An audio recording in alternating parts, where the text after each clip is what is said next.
alishuka kwa neno. Roho Mtakatifu wa dunia alishuka kwa wingu. Malaika hapa dunia akashuka kwa mifano ya ndege. Somo letu linasema hivi: bustani ni Mungu, nje ya bustani ni Yesu. Kama tukidaje bustani ni Mungu, sababu ndani ya bustani mlikuwa baba na mama.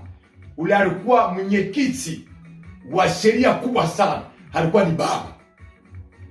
Wakafukuzwa nje, wakapata nje ya bustani ni Yesu kwa Roho Mtakatifu.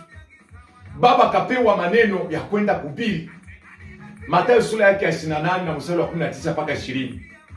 Mama akapewa mamlaka tena ya kuhubiri, Zaburi 68 mstari wa 10 mpaka 11.